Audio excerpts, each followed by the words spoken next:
Hello, everyone. Welcome to another episode of Future Ready Leadership. My guest today, Dr. Michael Chui. He is a senior fellow at QuantumBlack AI by McKinsey, and he leads research on the impact of disruptive technologies and innovation on business, the economy, and society. And he has led McKinsey research in a lot of different areas, all very relevant to what we're going to be talking about today, including AI, robotics, automation, future of work, data analytics, collaboration technologies, which I used to write about way back in the day, 14, 15 years ago, the Internet of Things, which we don't even hear about much anymore, and biological technologies. Michael, thank you for joining me. Great to be here. Thanks for having me on. So today, a few hours ago, before I jumped on this call with you, I had a meeting with my CHRO group called Future of Work Leaders. And one of the topics that came up was the subject of AI. As you can imagine, it comes up in a lot of conversations. And there were a few really interesting things that came up from these CHROs leading some very big global organizations. And I kind of wanted to just share some of the themes that came up and get your thoughts on it and see if we're moving in the right direction. So in a new book that I'm working on, I have this concept that I created called the Algorithmic Enterprise. And there are several, I guess you could say, potential futures that I've outlined. One of them is the Algorithmic Enterprise, and it's kind of a cautionary thing that I'm worried about, which is what happens when organizations will rely too much on AI and on the algorithm for everything. And I don't know if you remember, there was this Black Mirror episode that was out, 3-4 years ago. And the episode basically looked at what happens when in our personal lives, we act and behave in a certain way to optimize the algorithm. So you go to a store, you smile at everybody, you leave the person a really big tip, they kind of rate you and give you points. You get out of the cab, you're like, hello. Like everything is designed in a way to game the system so that you get points and the algorithm views you as being good. And part of me wonders what's going to happen, and can that happen inside of our organizations where, for example, if you're evaluated based on how well you collaborate, I'm just going to join every meeting to try to game the system. I'm never going to take vacation because I don't want to have like a disengagement flag in there. I'm not going to speak up or say anything negative to my leader because I don't want to get a reputation as being a disgruntled employee. So the first part of the question is, are you worried or are you thinking about that in any capacity, this algorithmic enterprise where we are just working and trying to optimize the algorithm and forget about the humanity at work? So yes, it is. I think it's a real valid concern. I mean, I have a lot of thoughts as you were describing it, right? And so, there's a funny saying which is, the history doesn't repeat itself, but it rhymes. And so Yeah. I think that's often true here too. And so a number of different things. Yeah, is it a real concern? Absolutely, right? I mean, and particularly, when you have systems that are monitoring you all the time, whether it's keystrokes or whether it's, you mentioned Internet of Things, where you are, or, listening to, what you're, our meetings now can be transcribed by AI and all those Yep. sorts of things. And so, and then are you being evaluated all the time by these systems? And so I think that is, you have questions about, your life work and how you feel about all of that. But then also part of me goes to a lot of things you just described are things we do already, right? Like, if you're in a service profession where tipping is the custom, you do perform in a certain way, hoping to get tips, for instance. When you're in front of your manager, not even speaking to them, you're kind of aware that they're looking at you and evaluating you. And so, to a certain extent, this already exists. And particularly with regard to AI is so interesting, particularly the latest versions of AI, which, again, at least I don't believe currently that any AI has consciousness or real feelings. But I had the opportunity to talk with Ethan Mollick at a professor at Wharton, and he said to get these systems to, quote unquote, be more creative, to come up with better ideas, sometimes you actually treat it like a human being. And the same sorts of things you would say to a person will cause the AI to act sort of like a person would. And so, in a certain sense, again, I don't think AI now is like a person, but the sorts of things you described happening are sometimes the things that you could use to, quote unquote, game the system. But we also game the system with regard to human people too. And so do I think, yeah, are there ways in which this can be quite negative for our experiences as people, etc. Yeah, absolutely. Are these things we already do in some sense? Yes, too. And so that's where, we're just in a Mm, realm of trying to figure out, look, what is, ethical? What does provide integrity? What are the commitments we're making to one another in a work yeah. context? And that's, technology is a lever that can just, turn the knob of the power, the degree to which this is true, because now it can observe listen to every single word that you say when you're, talking to somebody on Zoom. As an enterprise, what are we going to do with that? Yeah, I Those suppose are the the difficult. difference is and I get what you're saying, kind of the parallel there. But today you kind of game the system in a way to create rapport with people. So you kind of game the system in a human way.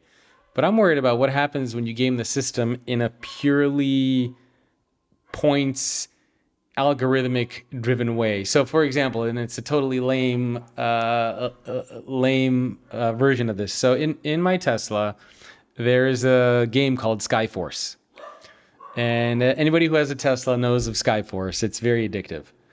And so one of the things that I recently realized is that when I start off the game, I don't know if there's like a glitch in the game or what's going on, but whenever I start the game, for the first 30, 45 seconds, it says you can play and you're going to get extra coins that you can use to upgrade your ship. And so what I realized is that if I play for a few minutes and then I exit out, I go to another game like Sudoku, and then I exit out and I go back into Skyforce, it thinks that I am playing for the first time again. And again, it will give me extra coins. And so what happens is now my behavior, the way that I play that game, has changed to optimize my getting more coins and more points. And so that's sort of what I'm worried about inside the organization, where if you are purely being evaluated based on an algorithm, right? Because we're talking about people analytics and data analytics and predictive analytics, and you're going to get flagged for this, and what skills do you have? And so if the algorithm is going to make those decisions and evaluate and judge us purely on those behaviors that we take, because the algorithm doesn't know, it can't tell. Like if I see you at work and I say, "Hey, Michael, how's it going?" You can walk away from that and be like, "Yeah, that was total BS. That guy hates me." Like, I get what he's doing, but an algorithm has no idea that I'm doing that. So an algorithm is going to say, "Wow, Jacob's joining all of these meetings. He must be a great collaborator. He must be building wonderful networks." Meanwhile, on the human level, everyone's like, "What is this guy doing? This guy's so lame. I hate Jacob. Why is he here?" So that's kind of what I'm wondering, if we'll get to that dystopian Black Mirror gaming the system at some point. I mean, it seems like it's possible. Yeah. I think these are choices, right? These are choices Yeah. we can make. And again, to the point about like, is it happening already, right? I mean, like as your CHRO folks, right? Sales comp, right? Yeah. People, they're super attuned to the best way to meet the metrics, as a salesperson, like super duper attuned to it. And they're like, oh gosh, People get creative with yeah, some things. and so I think one of the interesting things. I mean, I once had a conversation with someone who is in the field of education, right? And I had this discussion about teaching to the test, right? It sounds wrong, right? And they said something really provocative to me. They said, "You know what? It's not so bad if the test is good. If the test actually reflects the things that you want the student to learn, then teaching the test is not so bad." And so, to the algorithmic point, I think if you have algorithms that do reflect, what we want from our employees, from Yeah. our associates, whether it's higher sales or it's the way that they interact with other people or with customers or, whatever the performance metrics are. If you have a good test, if the algorithm is measuring the things you really want, and it might be authenticity, which is harder, good, all right? On the other hand, you can imagine either gamification or, as you said, encouraging behaviors and activities which are negative for Yeah. people, customers, employees, et cetera. And so I think the onus is upon, the people trying to evaluate, just like in our other evaluations today, to measure the things that really matter. If you've ever asked yourself what good AI can really accomplish, well, you're not alone. And in fact, by some estimates, over 80% of AI projects fail because of poor data. But here's some good news for you. When AI leverages the rich, authentic data of employee recognition, you get something truly unique. Human intelligence from WorkHuman, creators of the world's #1 recognition platform. Human intelligence drives good culture and engagement and unlocks insights into performance and skills.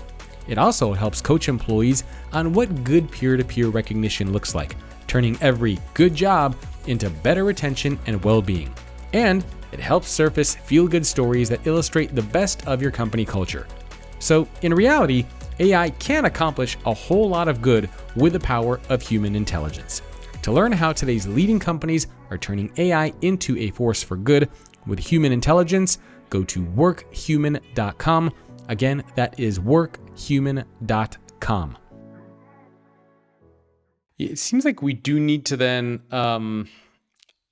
I don't know if you would call it training or just awareness, but I guess we need to start having conversations inside of our organizations on over-reliance of AI. So kind of another example that came up, one of the organizations in our group, which I won't name, they're saying, oh, we're giving ChatGPT to everybody, right? Tens of thousands of employees, everyone's getting ChatGPT. And I said, well, that's interesting, but what happens if you're preparing for a meeting and let's say it's a new strategic direction? And you go into ChatGPT, you feed all this data in there and you say, hey, I'm very for this new strategic direction. Make me a bulletproof argument for why we should go in this direction so that I can present it to my team. And then you have somebody else who also has access to ChatGPT. They don't like this strategy. And they go in there and they say, make me a bulletproof argument for why this strategic direction is bad. And now you have two people in there who are basically arguing ChatGPT points. And so the other kind of scenario that I'm wondering about is what happens when humans basically become the regurgitators of information that AI tools give them. Because you won't know, right? I mean, in a meeting, you're not going to know where these people are getting information from. But if everyone is now using ChatGPT for emails, for performance reviews, for preparing for meetings, you're kind of just like, you are now the puppet of ChatGPT and it's telling you what to say. You know what I mean? Like, you are now the bot and the ChatGPT is now the human that's telling you what to do. Like, it's weird, right? But that's also something that I'm wondering if that could happen. I think it can happen, and a couple of things, right? There's a little bit about how do you view these technologies, and there's recently been a paper by some folks who talk about AI being a normal technology. And so I thought, one thing where I thought you were going is, for instance, what if you're preparing for a meeting and suddenly you lose access to that technology? Are you able to do anything, right?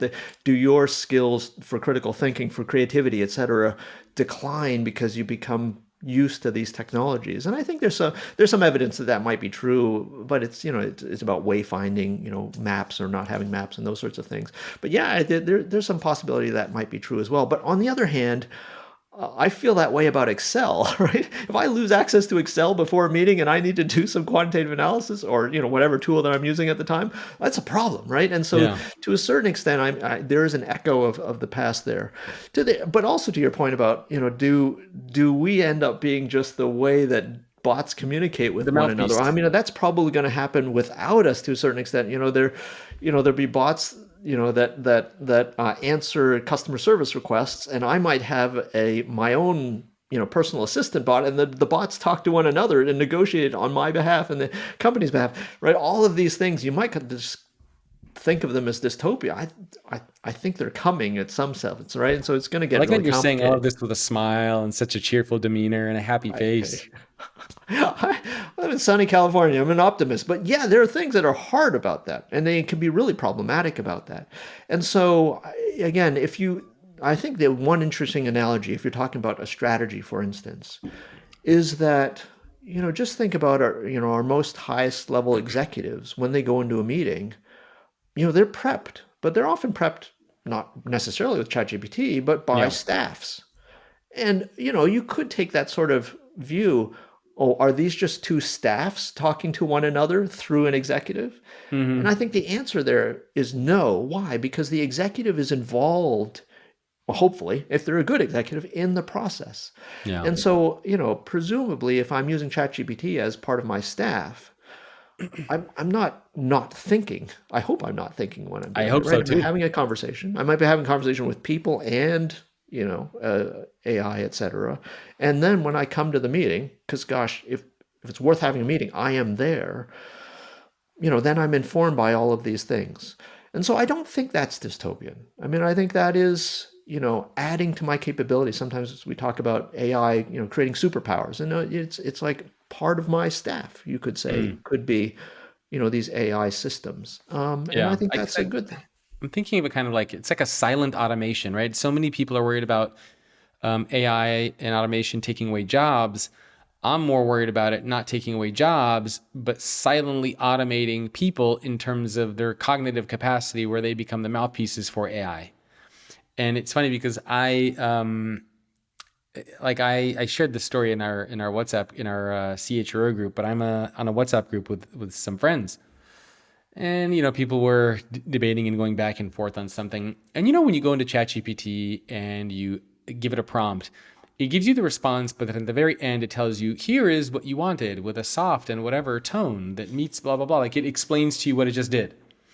And so we're in this WhatsApp conversation. I don't know, there's like 20 people in there. And this person puts in a response, and he forgets to delete at the very end the ChatGPT piece.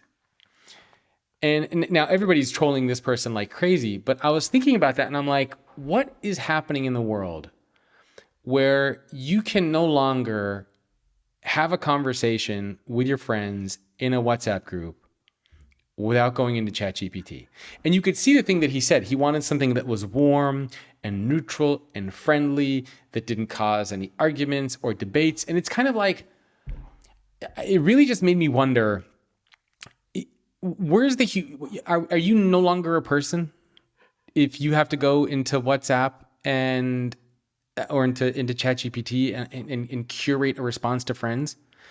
But then similarly, there are also lots of stories, whether it's a kid's fundraiser or where you're writing a marketing campaign or a landing page where you want to go into something like ChatGPT and ask it to write you something very persuasive to get people to click.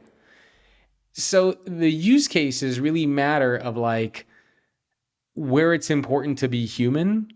Yeah. And I don't know if that's something that you can teach or if it's just morality or ethics.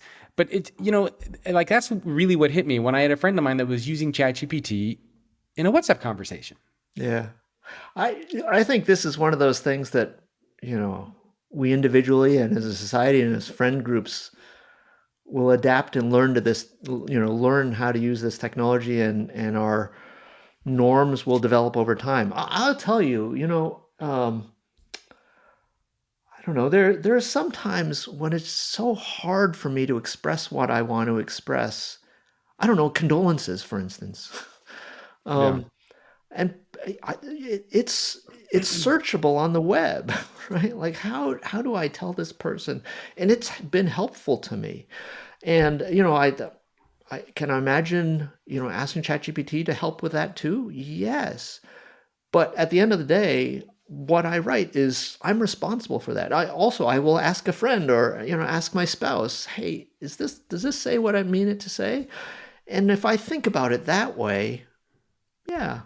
But to your point, right? Like people joking around on a WhatsApp group or something like that, and someone feels it, you're kind of like, do you need to? Well, But it's as you just, said, you kind of like roasted them, yeah. right? So like, you know, Well, because it's important as a human being to make mistakes. It's important to say the wrong thing. It's important sometimes to look stupid. It's like that's just the nature of it, right? yeah, But if you try to create every email, every conversation, every text in a perfect way, you lose the humanness. yeah, And so part of what I don't know if fear is the right word, but part of me that I'm trying to understand is if we get too reliant on AI and these technologies, that we lose the humanness. It's sort of like, I think there was a study that was done where if you rely so much on GPS when it comes to navigation, that there's yeah, literally a part of your brain that actually dies. And so there are a lot of people now, and I've talked to friends like this, where even if they're driving 2 miles from home and they know exactly where they're going, they have the GPS on. Like they can't navigate the world anymore. And that to me is not good, right? I mean, even now when I go to a new city or a new country, I quickly look at a map. I never turn on GPS and I just wander and try to get my bearings and figure out where I'm going. And so if people are so reliant just to get a few miles from home using GPS, what's going to happen in the context where we're scared to have conversations, we're scared to go to meetings, we're scared to do a performance review, we're scared to do anything unless we have this like AI assistant that, tell me what to do. I don't know what to say. Like that to me is weird, right? And I don't want to feel like I'm having conversations with a bot. Like I know my friend is saying it, but I know it's a bot who created it. It's like the uncanny valley, right? Yeah. It just, I don't know. Something about that freaks me out. I think we're going to figure it out over time, is what I think, right? Like the wayfinding thing is the reference I was making before about, having the GPS on. Although there's some value if it shows how much traffic there is, but Yes. yeah, I think we'll find our way through this as people start, right? Because even on social media, people using these apps to change the way they look, right? I mean, Yeah. but we're figuring, or at least the kids who use it most are figuring that out, right? And you're not as surprised when you show up in someone who looks slightly different, all those sorts of things. So Well, as you can tell now when somebody uses a filter on Instagram, you're like, nah, you don't look like that. I know you. I've seen you. That's not what you look like. well, we're gonna start doing this. Like I rarely have spelling mistakes anymore. Does that make me less human because I'm less vulnerable because the system told me that's not the right spelling, right? I don't know. And I think our norms and our expectations and our literacy with the technology, change over time. Is it particularly weird because these technologies can do things like provide advice about emotional or, expressive things that we think are very inherently human? Yeah, I think it's a little weird, but I think we're gonna go figure it out as we go along. Because now I had this experience. Oh, what was it? Oh, I had emailed a colleague, I think with a job reference or a suggestion to somebody, and I got a text from him, and he says, "Michael, did you send me that email?" I said, "Yeah," and he texted, was it legit?" I'm like, "Yeah." What did you think what do you think it was ChatGPT? And he goes, "Yeah." I was like, "Oh, thanks." Thanks, Rob. But again, that's just part of this process of our figuring out, hey, this is the norm, this is not the norm, that felt weird, all those sorts of things. We're going to do that. What do you like if you were to imagine, I don't know, 3, 4, 5 years, right? Because we're even Yeah. talking about, we didn't even talk about agentic AI, which we'll talk about in a minute, but there's also kind of artificial general intelligence that we're talking about. I mean, I'm imagining we're what on ChatGPT 4.5, ChatGPT 5, ChatGPT 6, Grok 7. How much better these tools are going to be? Do you like how are we going to balance the humanity and the technology piece? I know you say, oh, we'll figure it out, but are there what do you think is going to take? Is it training? Is it conversations? Is it like what do we need to do to find that balance? Practice, I think, is the one word that I Hmm. would use. Okay. And, we will develop practices and that sort of, and we will be more practiced at using these technologies. By the way, I mean, depending on your point of view, I mean, there's some people think, you might have seen this recent, AI 2027. I mean, some people think things will move very, very quickly over the next couple of years versus 5 years. But I think adoption takes longer than that. But nevertheless, I mean, I think but, to your point about ethics or morality, we do give, in many cases, or many of us, primacy to people, and so it changes the way I interact when I know I'm talking to Jacob versus I am talking to a bot, at least for now. Um, and that matters. Even if I'm using language, even if I'm speaking and listening, all those things being true, the sort of surfacey, it just, at least currently, it matters to me when I'm talking to a person. And Mm. so, I think that underpins a lot of, the things you're talking about. Like, what does it mean to be human? Well, for me, to be human means when I talk to a human, I think about that differently. I feel about that differently. I just wonder if in the coming years there's going to be kind of like this battle between. It's almost like the battle between people who want EVs versus people who are like, I want the traditional muscle car, right? So people who are going to be like, I'm purely human versus like, no, I'm using human with AI. Like if there's going to be this duel of how pure of a human do you want to be? It's even like the movie The Matrix, right? There are some people who were born in the Matrix, and there are other people who are just kind of born as humans who don't have the plugs on them. So time will tell on that. But I wanted to transition a little bit to the concept of agentic AI because this is obviously a huge topic of conversation. And we had a CHRO meetup earlier in the year. I think it was in January. And one of our member companies mentioned something that was really interesting. And she said that when they are looking to hire new talent, like they bring in their CTO, who's a part of the meetings with the CHRO and the people. And during the interview process, it's up to the CEO to really weigh in on the hiring decisions because part of his role is to say, can this job be done with AI? Do we need this person? And I thought that was very interesting to have somebody on the technical side involved in the interview process to really decide, do we need this person to be here, or can this be done with an agent? Can this be done with technology? And so I think this is a very interesting change. We usually don't think about technology being involved in the hiring process of like sitting in on the interviews.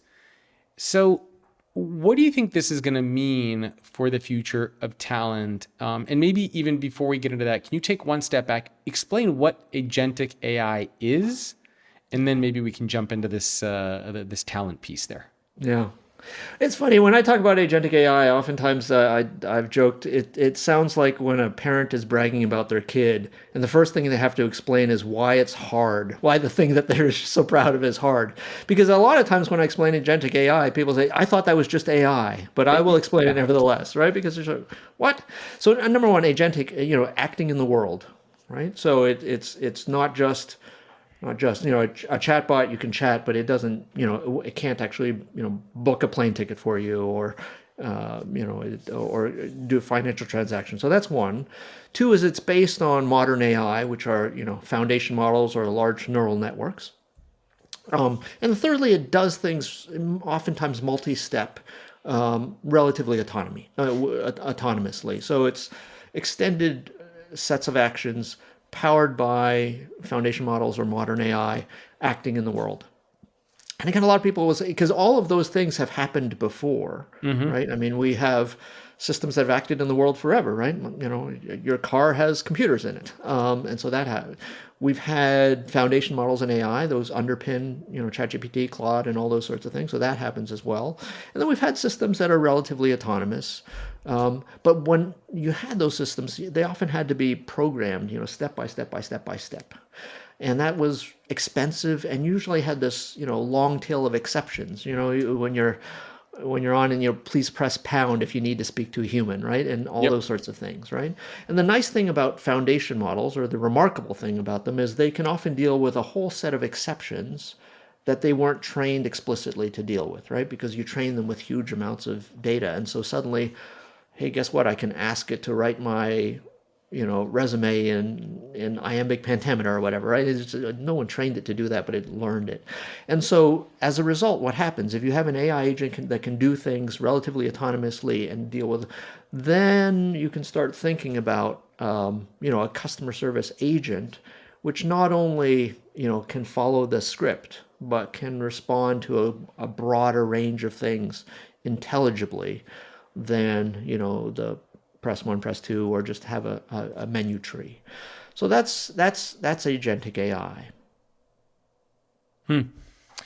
So it sounds like the difference between AI and agentic AI is the action piece. So being able to go from, like you said, a chatbot to book a flight, take some sort of an action, solve a problem that would require access to either data or systems or, I don't know, infrastructure, something that allows it to do something.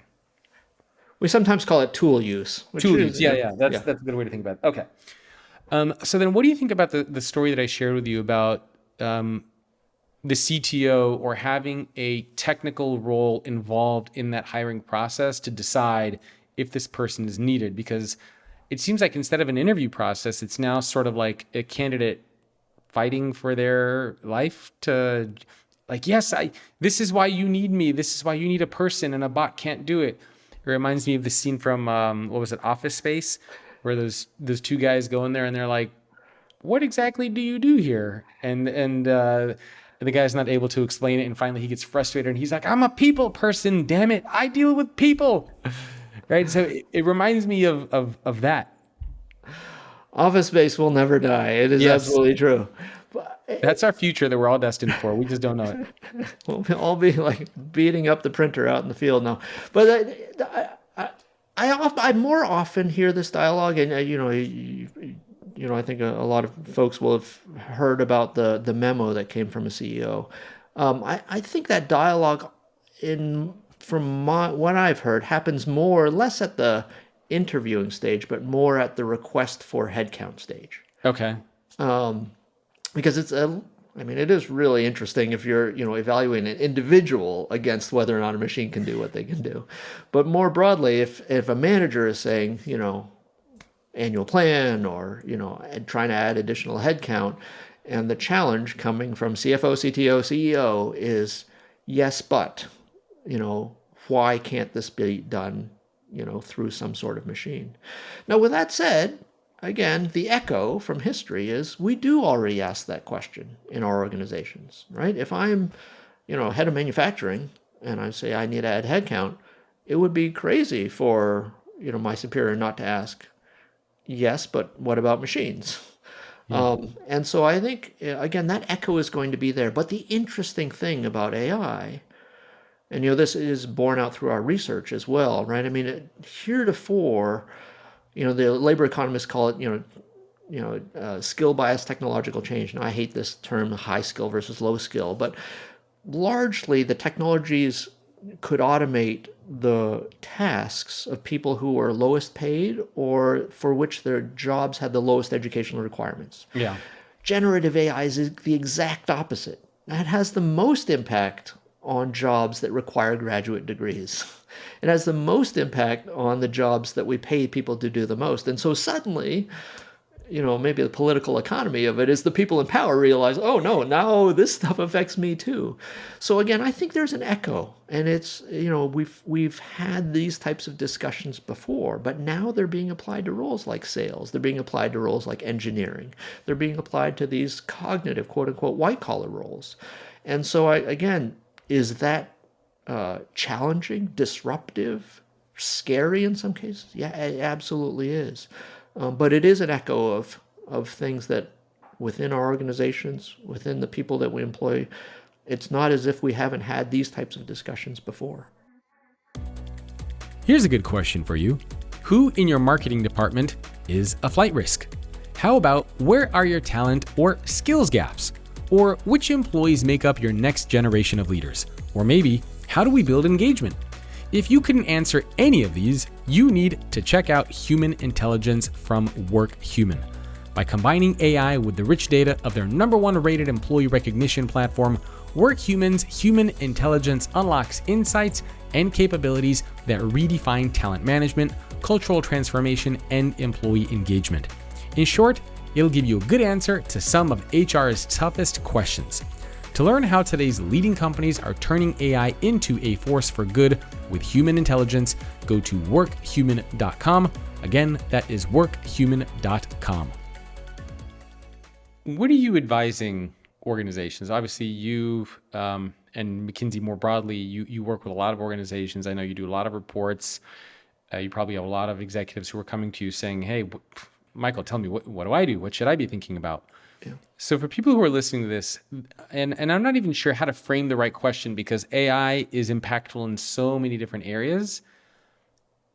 So how do you, I don't know, figure out the best course of action, or if you were to give people advice on how to have the right conversations with AI, where would you point them? How do you start formulating your ideas and strategy around this? Yeah. I mean, I think there are a lot of different questions you can ask, right? I mean, you could have this, employee experience question, sort of where we started our conversation. But let me take things in a different sort of strategic set of questions. And again, there are all kinds of ways in which AI can make a difference.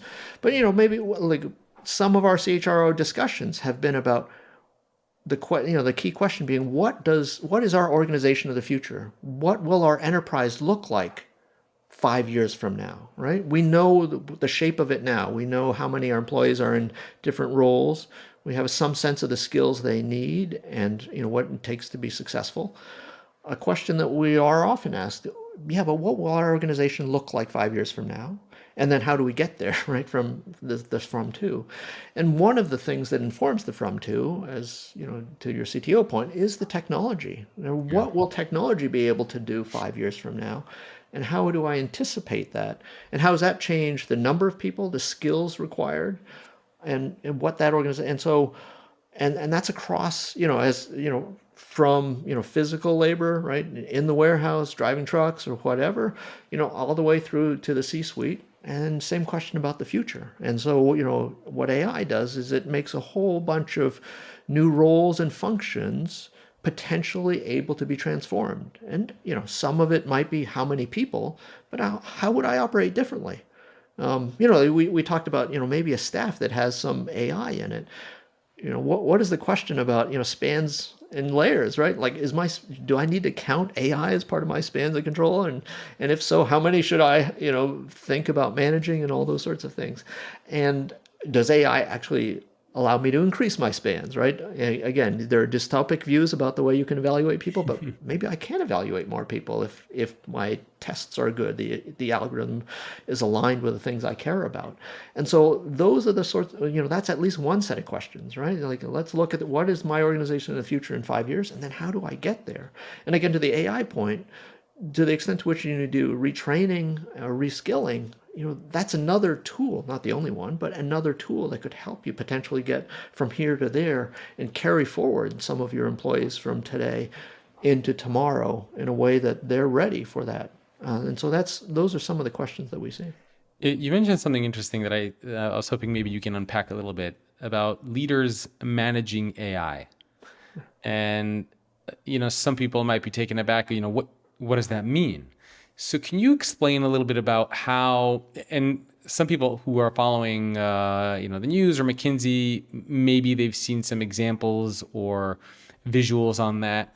But how would that work if I, as a leader, am managing a team of AI bots? Yeah. Because people are having a hard time grasping, like, what does that even mean? What does that look like? How can that be? Like, what would be a scenario or an example of how that could become real?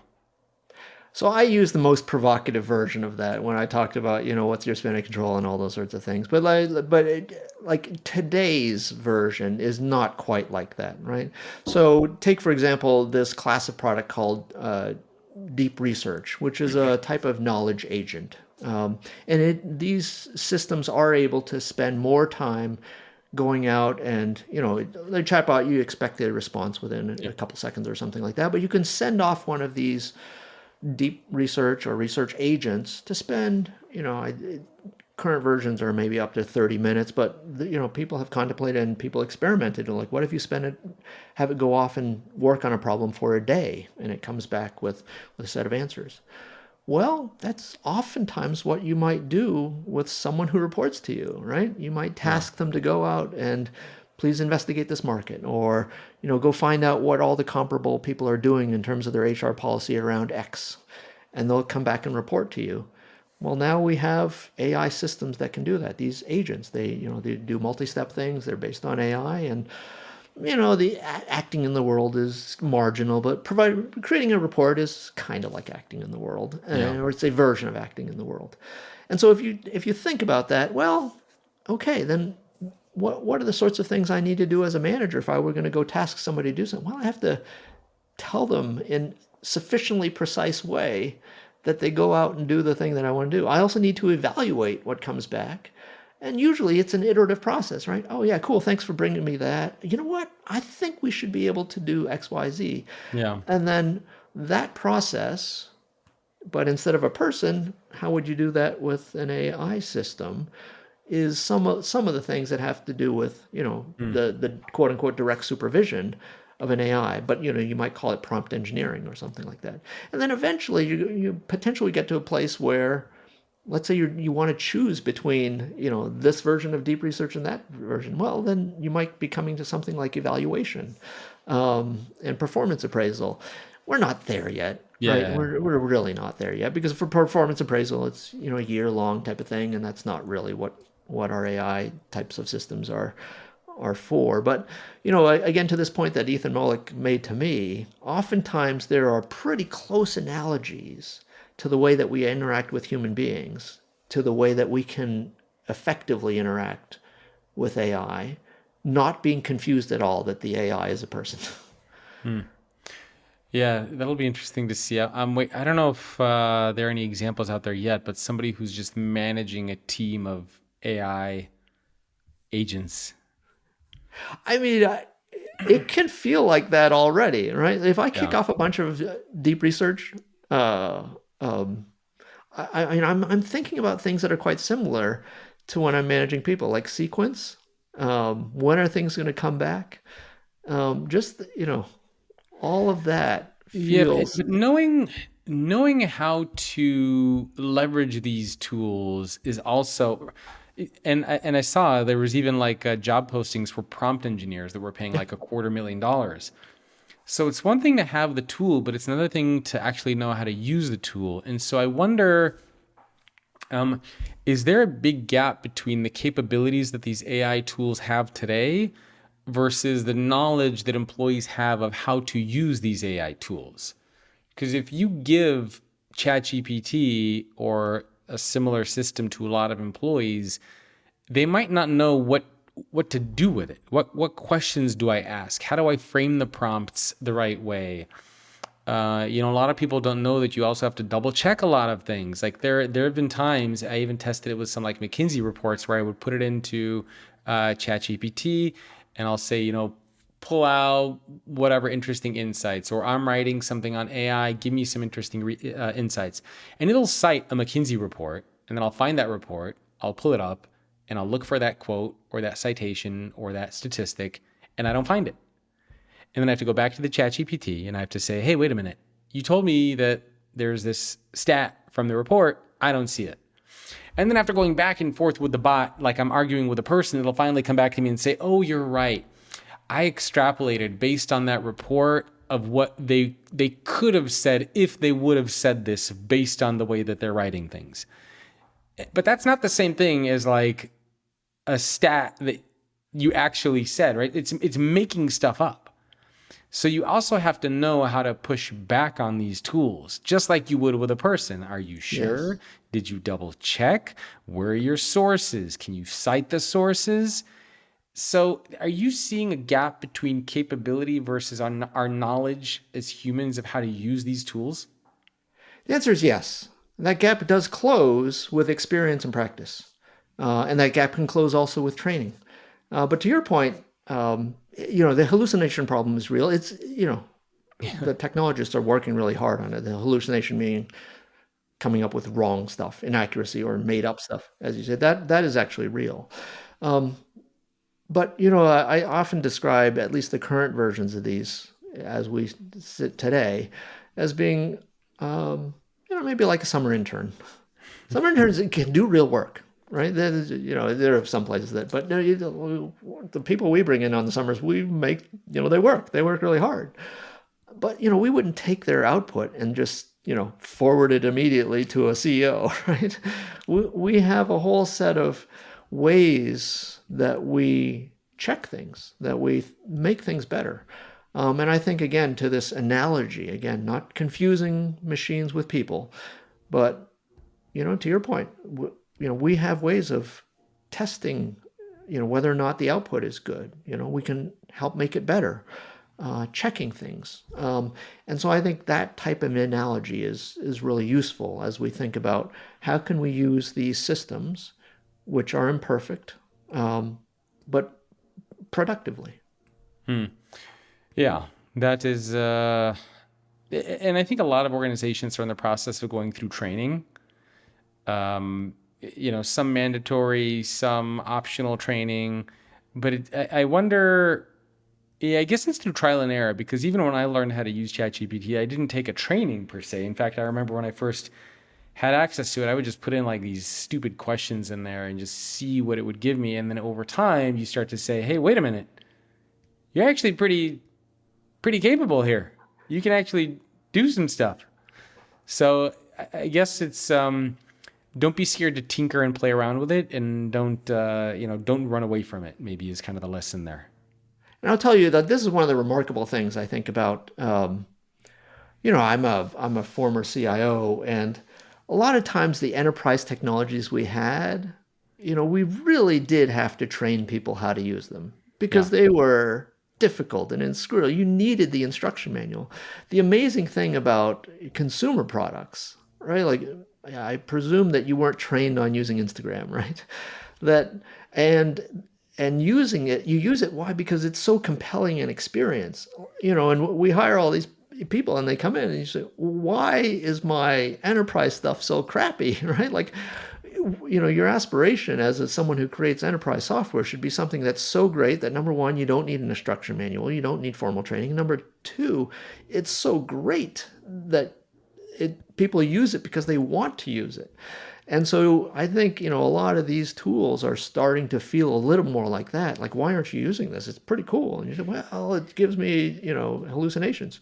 Well, we should go make sure we check it before we use it. But it's still really, and yeah. that's the kind of dialogue that I think, we potentially could see that, again, yes, formal training is helpful. But a lot of times, I think what we do is we gain experience, a lot like management itself, right? I mean, absolutely, going to management training is incredibly useful and important. And you learn a lot about managing people by managing people. Hmm. Yeah. In my first book, or one of my earlier books, The Employee Experience Advantage, I called it consumer grade technology.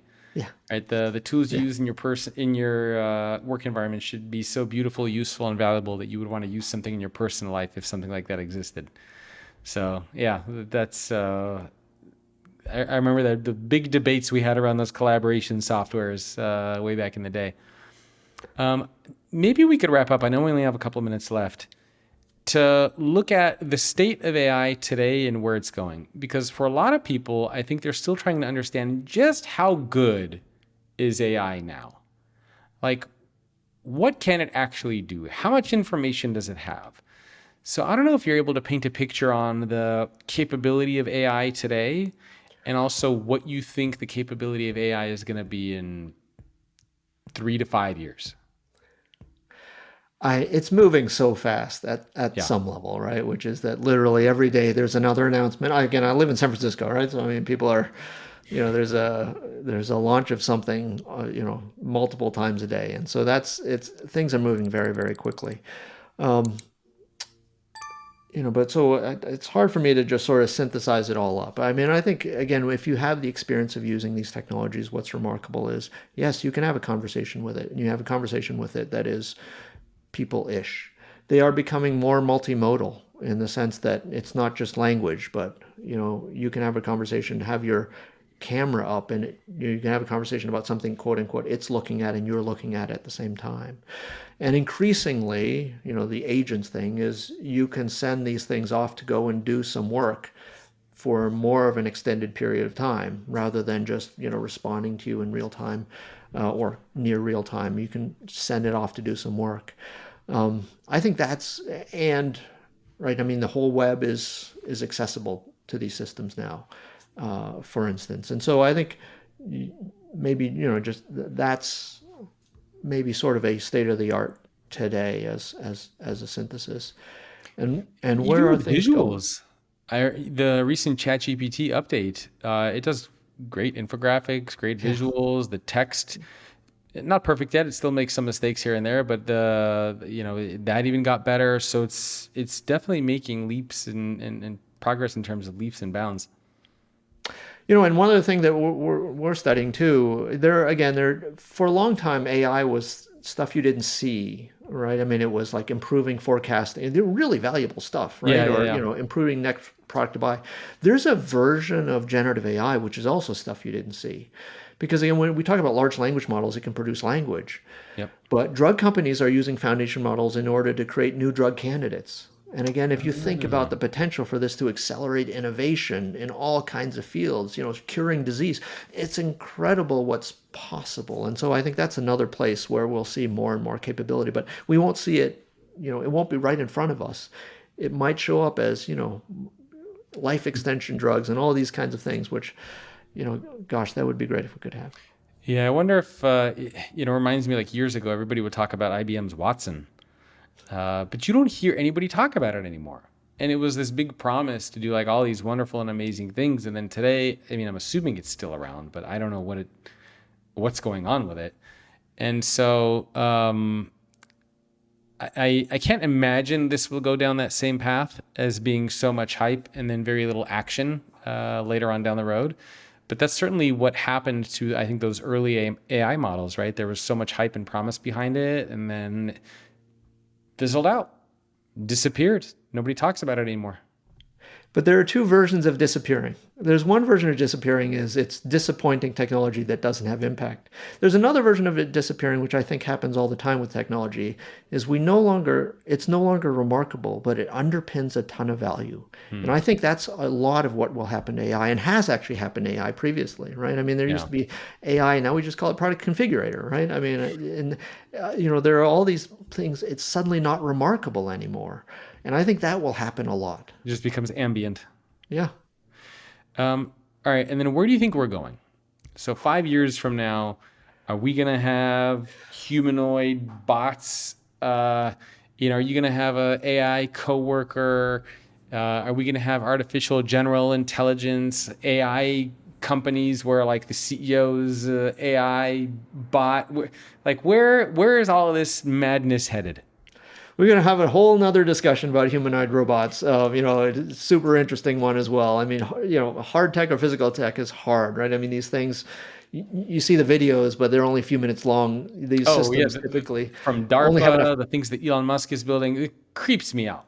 Yeah, but they only have enough power to go for maybe 4 hours doing something light duty, and then they have to recharge for another 2 hours, right? That's a really long coffee break in the middle of your Yeah. shift, right? So all these hidden things about physical technology which are true, but in terms of like the AI, the cognitive technologies, it will get more and more powerful over time, and it is going to be something that again the echo of history. What's happened is it's quite rare that an occupation disappears. What mostly happens is the activities you do change over time. And again, I'm just going to use an overall analogy. But oftentimes what happens is, we talked about this a little bit, rather than doing the work, you become the manager of the work. Right. And so this has happened in factories, right? Rather than, me turning the bolt or something like that. Now I'm managing a set of robots that do that kind of thing, or a set of machines that do that kind of thing. I think that's going to happen to our cognitive work as well. And so we will have more of these machines doing some of our cognitive work, but people are now going to level up, saying like, how do I manage all this work? And that work includes like trying to find mistakes, right? But also improve things. How do I have a dialogue that allows this to happen? How do I make the whole entire process more efficient and effective? I think that's one of the things that's going to level up. I think the other question that comes to mind is, okay, what are the skills and occupations that will be in demand going forward? Because again, if cognition is cheap and the physical stuff is hard, as I just made the argument for, well, maybe that becomes more valuable. But then, how do we pay for it? What do we pay for it? These are the sorts of questions that I think are really important, as a society going forward. But I think, just in terms of the workplace, we're going to see more and more of these powerful cognitive machines. Yeah, the next few years will be very, very interesting indeed. Michael, where can people go to learn more about you? I mean, you have a lot of really great reports and things like that you publish on McKinsey. What do you do? Like a couple every year, like once a quarter or something? You have a lot of really cool things on Yeah, there. I mean, the big ones come less frequently, the small ones more frequently. But McKinsey.com, it's free, so feel free to take a look. And are you publishing on LinkedIn yourself frequently? I point to the other stuff that I publish from LinkedIn. Yeah. Okay. All right, so people can just type in Dr. Michael, Chui, McKinsey, and they can find your all your stuff on there. Yeah. All right. Well, thank you so much for taking time out of your day. I really appreciate it. I felt like we could have kept talking for another hour, but we'll have to have you back on the show to talk about the robots next time. Thanks for having me on. Thanks for tuning in to today's episode of Future Ready Leadership. If you want to get access to more content on how you can become future ready, make sure to subscribe to the newsletter. It's thefutureorganization.com/newsletter. And if you enjoyed this episode, please send it to somebody who you would like to see become a better leader. Thanks for listening or watching, and I will see you next time.